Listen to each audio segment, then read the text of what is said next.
রাধেশ্যাম, রাধে রাধে। জয় রাধা মদন গোপাল, শ্রী রাধা মদন গোপাল। আজ আমরা আলোচনা করব শ্রীমদ্ ভাগবতের একাদশ স্কন্ধ দশম অধ্যায় শ্রীকৃষ্ণের অন্তর্ধান এবং বৈকুণ্ঠে গমন। তপ্ত কাঞ্চন গৌরাঙ্গিনী রাধে বৃন্দাবনেশ্বরী বিশ্ববানুসুতাঙ্গী প্রণমামি হরিপ্রিয়ে। জয় রাধা মদন গোপাল, শ্রী রাধা মদন গোপাল। জয় রাধা মদন গোপাল, শ্রী রাধা মদন গোপাল। পতিত পাবন প্রভু মদন গোপাল, পতিত পাবন প্রভু মদন গোপাল। শ্রী গোবিন্দ গোপীনাথ, তুমি অনাথের নাথ। দয়া কর প্রভু এই অদমের, সংসার সাগর গুরে পড়িয়াছি এইবারে। কৃপা দূরে বান্দিল মোরে, পতিত পাবন প্রভু মদন গোপাল।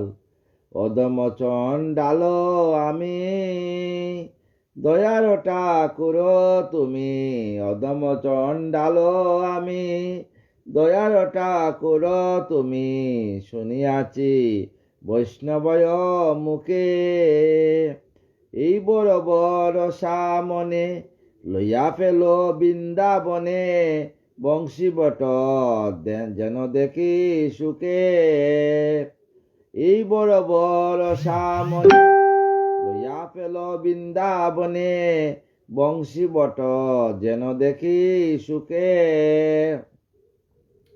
কৃপা করি আগু সারি লমুরে কেশ ধরি।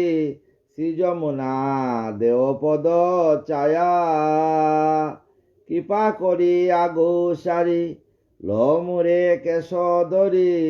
শ্রী যমুনা দেওপদ ছায়া, পতিত পাবন প্রভু মদন গোপাল।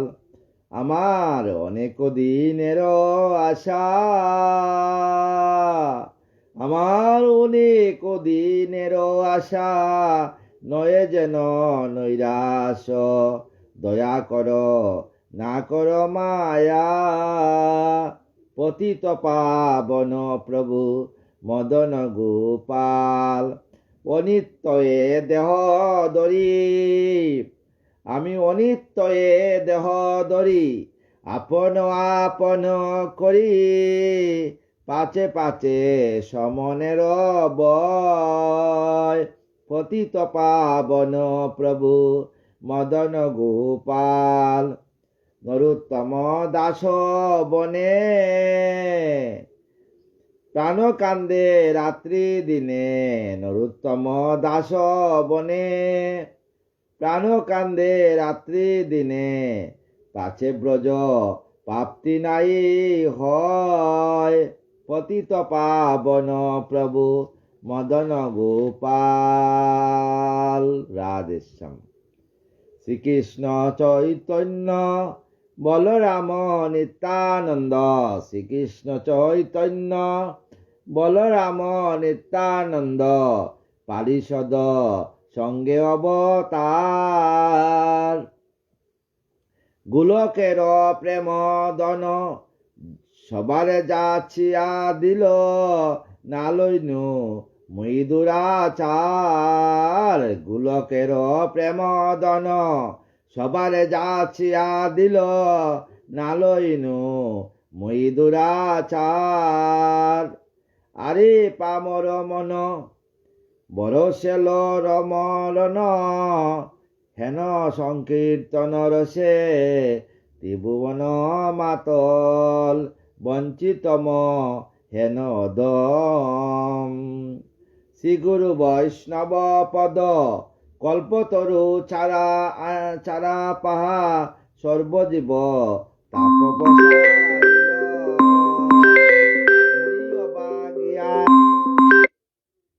মুই অবাগিয়া বিষয় মাতিয়া রইনু। হেন যুগে নিস্তারণা হইল। আগুনে পুড়িয়া মর জলপর কর। বিষকা মরে মপা পিয়া। এই মত করি যদি মরণ না করে বিধি প্রাণ নয়ে কি শুকলা গিয়া। হে গৌরাঙ্গ গুণ না করিলাম শ্রবণ, হায়ায় করি হতাশ। হরে কৃষ্ণ মহামন্ত্র মুখ বরি নালইনু, বিস্মিত শ্রী গোবিন্দ দাস। জয় রাধা মদন গোপাল, শ্রী রাধা মদন গোপাল, জয় রাধা মদন গোপাল, শ্রী রাধা মদন গোপাল, জয় রাধা মদন গোপাল, শ্রী রাধা মদন গোপাল, জয় রাধা মদন গোপাল, শ্রী রাধা মদন গোপাল। জয় রাধে, জয় রাধে, জয় রাধে, জয় রাধে শ্যাম। শ্রীমদ্ ভাগবতের একাদশ স্কন্ধ দশম অধ্যায়, শ্রীকৃষ্ণের অন্তর্ধান ও বৈকুণ্ঠে গমন। শুকদেব মহামুনি নরবরপতি কয়ে শুন মহারাজ অপূর্ব ভারতী। কৃষ্ণ তিরোদান কাল হইল, যখন তিরোদান কাল, কৃষ্ণ তিরোবাব কাল হইল উদয়, দেবেন্দ্র যুগেন্দ্র সব উপস্থিত হয়। দেবগণ আদিশ ভবানীয় বব, প্রজাপতি পিতৃগণ আরো মুনি সব। সিন্ধ গন্ধর্বাদি আরো যক্ষ বিদ্যাধর, যোগী ঋষি আদি আর অস্পর কিঙ্কর। ভগবান তিরোভাব করিতে দর্শন, অতীব উৎসুক চিত্তে করে আগমন। সবাই ভগবানের তিরোভাব দেখার জন্য। কৃষ্ণের চরিত্র গুণ কর্ম সমুদয়, গাইতে গাইতে তথা উপনীত হয়। মহাভক্তিযুত সবে বিমানে গমন, রাশি রাশি করে সবে পুষ্প বরিশন। তবে নারায়ণ ব্রহ্মা আদি দেবগণে, দর্শন করেন সবে আপন নয়নে।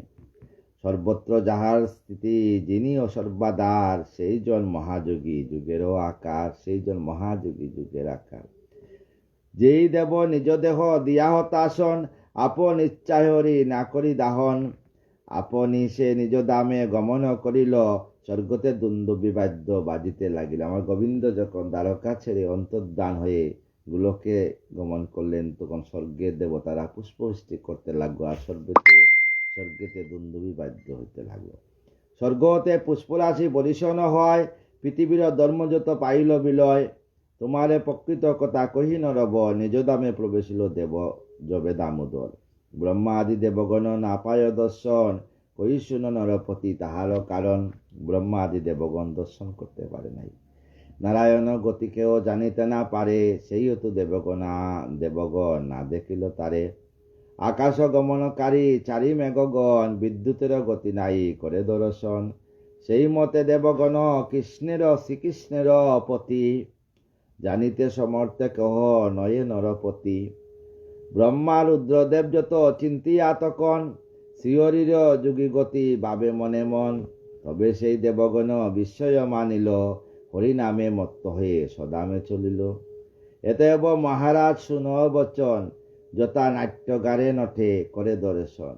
সেই মতো জানিবে সে খেলা বিধাতার, শরীর দরিয়া কত লীলা চমৎকার। নাট্যকাররা যখন নাটক করে, নাটকের মঞ্চে উঠিয়া হা হা হু হু করিয়া নাটক করিয়া চলে যায়। আমাদের এই যে মনুষ্য জনম একটা নাটকের মঞ্চ, আমার গোবিন্দ সেইভাবে আসছিলেন লীলা করার জন্য। লীলা করে আবার চলে গেলেন ওনার গোলক ধামে। যদুকুলে করি হরি জন্মগ্রহণ, মায়াতে মানবরূপ করিল ধারণ। সেই সব জন্ম মৃত্যু মায়াময় হয়, কইলাম সার কথা তোমারে নিশ্চয়। মৃত্যু একটা মায়াময়। সৃষ্টির মধ্যে নারায়ণ দেখো প্রবেশিল, আবারও তাহারে হরি বিকৃত করিল। অন্তে পুনর্বার তাহা করিয়া সংহার, নিজ স্থানে যায় তবে জগতের সার। আরো দেখো যেই জন গুরুর নন্দনে, যমলোক হতে আনে এ মর্ত ভুবনে। মানব শরীর তারে মর্তে আনয়ন, আরো এক কথা বলি শুনো রাজন। শরণাগতের হরি রাখে সর্বক্ষণ, ব্রহ্ম অস্ত্রে হতে তোমা রাখে নারায়ণ। সকলে নাশকারী দেবমহেশ্বর, অবহেলে তারে জয় করে দামোদর। বেদের বৈকুণ্ঠ বাস যাহার কৃপায়, এই বিশ্ব মোহিত নিপ যাহার মায়ায়। আপন রাখিতে হরি অসমর্থ হয়, তার ইচ্ছায় কার্য হবে সমুদয়। সর্বস্থিতি হয় সেই পরম কারণ, যার শক্তিতে হয় জন্ম মরণ। কার শক্তিতে হয় জন্ম মরণ? অনাদি আদি গোবিন্দের শক্তিতে। গোবিন্দের ইচ্ছা ছাড়া একটা গাছের পাতাও নড়ে না। মর্ত শরীরে তাই প্রয়োজন নাই, পৃথিবীতে সেই দেহ না রূপে রাপেন তাই। পৃথিবীতে এই দেহর কোনো কাম নেই। আসছি এই জন্য বলি, অহংকার করিয়েন না। পরনিন্দা, পরচর্চা, ধনের অহংকার সব পড়ে যাবে। যেদিন শ্মশান ঘাটে চলে যাবেন না, সব মিশে যাবে, কিছুই যাবে না। এই দেহটা যাবে না, সুন্দর দেহটা যায় না। আর আত্মনিষ্ঠ হতে হয় যত সাধুগণ, তাহারে দেখিতে গতি হরিনারায়ণ। তাই পৃথিবীতে দেহ না রাখিল হরি, সাধুদেরও দেখান পথ অনুগ্রহ করি। এতএব সারবাক্য শুনো রাজন, নিদ্রা হতে প্রাতকালে উঠি সেই জন। শ্রীকৃষ্ণের গুণাবলী করে কীর্তন, যে জন সকালবেলা উঠিয়া প্রভাত সময় কালে সচির আঙ্গিনা মাঝে, প্রভাত সময় কালে সচির আঙ্গিনা মাঝে, গৌরাচাঁদ নাচিয়া বেড়ায় রে। জননী গ সচি মাতা, গৌর হইল প্রেম দাতা। জননী গ সচি মাতা, গৌর হইল প্রেম দাতা। গৌরায় গড়ে গড়ে হরি নাম বিলায় রে। হরে কৃষ্ণ কৃষ্ণ কৃষ্ণ হরে হরে, হরে রাম রাম রাম হরে হরে। হরে কৃষ্ণ কৃষ্ণ কৃষ্ণ হরে হরে, হরে রাম রাম রাম হরে হরে। প্রভাতকালে নিদ্রা হতে প্রাতকালে উঠি যে জন, শ্রীকৃষ্ণের গুণাবলী করে কীর্তন, সেই জন সর্বপাপে হইবে মোচন।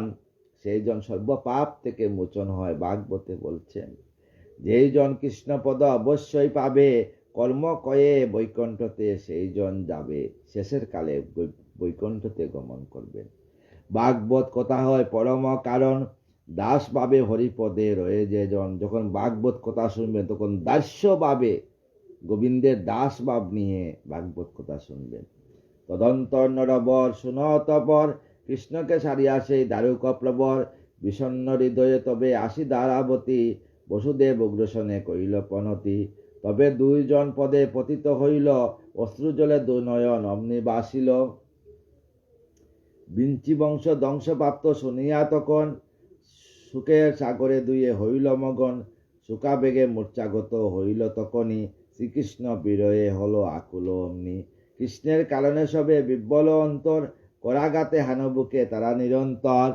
প্রবাসের কুলে সবে করিল গমন, দয়ায় পতিত প্রাণশূন্য জ্ঞাতিগণ। দৈবকী রুইনি আর বসুদেবধীর, না দেখিয়া রামকৃষ্ণে হইল অস্থির। অচেতন দরাসনে পতিত হইল, পুত্রের বিরহে তারা জীবন ত্যাজিল। তারা পুত্রের বিরহে সেইখানে ত্যাগ করল জীবন। অপর শ্রবণ কর অরে নরপতি, শ্রীকৃষ্ণ লীলা হয় বিচিত্র ভারতী। বিচিত্র ভারতী সনাতন ধর্মে সবচেয়ে বড় লীলা হইল কৃষ্ণ লীলা, অনাদি আদি গোবিন্দ লীলা। যদুকুল কামিনীরা আকুলিত মন, নিজ নিজ পতি সবে করে পরশন।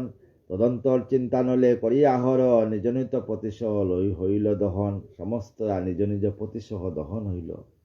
শ্রীকৃষ্ণের প্রিয় সখা পার্থমতিমান, শ্রীকৃষ্ণের গতি দ্বারা শান্ত করে প্রাণ।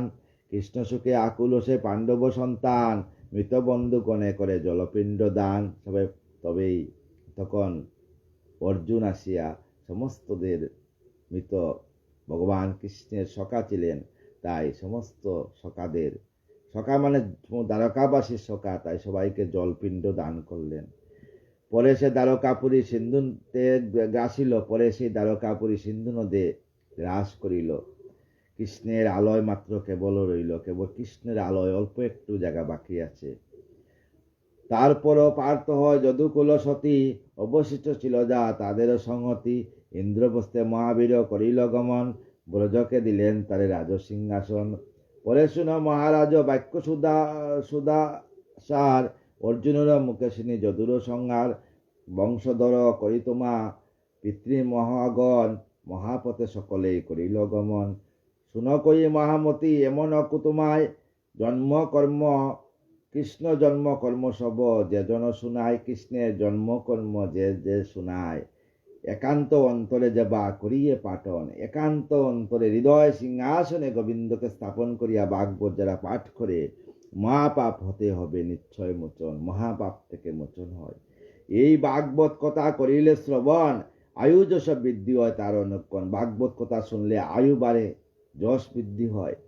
উপবাস করি যাবা স্থিরচিত্ত হয়ে, পাঠ কীর্তন আদিও সচিত্ত হৃদয়ে। সর্বপাপ হতে সেই হয় বিমোচন, তাই বলি মন দিয়া করো শ্রবণ, তাই বলি মন দিয়া শ্রবণ করো। অন্য শাস্ত্রে এত লীলা নহে উচ্চারণ, কিন্তু এ পুরাণে আছে বিশদ কখন।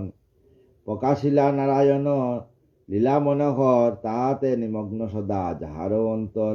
পরমার্থক প্রকাশ সেই বেদব্যাসী, পুরাণ সংহিতা সবে করিল প্রকাশ। তার পুত্র সুখদেব পাপী নিস্তারিতে, মহাজ্ঞানী ভাগবত আরিল অবনীতে। সুখদেব আমাদেরকে উদ্ধার করার জন্য এই ভাগবত নিয়ে আসছিলেন। প্রকাশিল এই শাস্ত্র সাধুর প্রকাশ, সূর্যচন্দ্র হয় সহইয়া থাকিবে প্রকাশ। যতদিন সূর্যচন্দ্র আসে সেতদিন ভাগবত কথা থাকবে। সুতের যুগেতে সৌনকাদি ঋষিগণ ভাগবত কথা শুনিয়া আনন্দিত হন। ভাগবত কথা হয় সুদার সাগর, সাধুগণ তায়ে মগ্ন রয়ে নিরন্তন। সাধুগণ সবসময় ভাগবত কথাতে নিরন্তন থাকে। মহাপাপ বিমোচন ইয়ার শ্রবণে, সুবুদ্র চিলে গীত আনন্দিত মনে। নারায়ণের পদে আমি প্রণাম করিয়া, এই একাদশ স্কন্দবাণী সমাপিয়া, সমর্পিত ভক্তগণে আমারও বচন, ব্রহ্ম যদি হয়ে থাকে ক্ষম সাধুগণ। যদি ভাগবত কথা, এই যে আজকে ভাগবতের সমস্ত স্কন্দ, একাদশ স্কন্দ সমাপ্ত করলাম গোবিন্দের লীলা কথা, যদি ভুল হয়ে থাকে সমস্ত সাধুগুরু বৈষ্ণবের চরণে আমার দণ্ডবত প্রণাম। আমাকে ক্ষমা করবেন সবাই, আপনাদের চরণ দুলে আমাকে মস্তকে দিবেন, আমাকে ক্ষমা করবেন। শেষের দিনে যেন আমি বৃন্দাবনে রাধে রাধা নাম করে রাধারানীর যুগল চরণে দেহকে রাখতে পারি, আর কিছু চাই না। আর সবাই রাধে রাধে বলুন, রাধে রাধে। জয় রাধে জয় রাধে জয় রাধে জয় রাধে জয় রাধে জয় রাধে জয় রাধে জয় রাধে।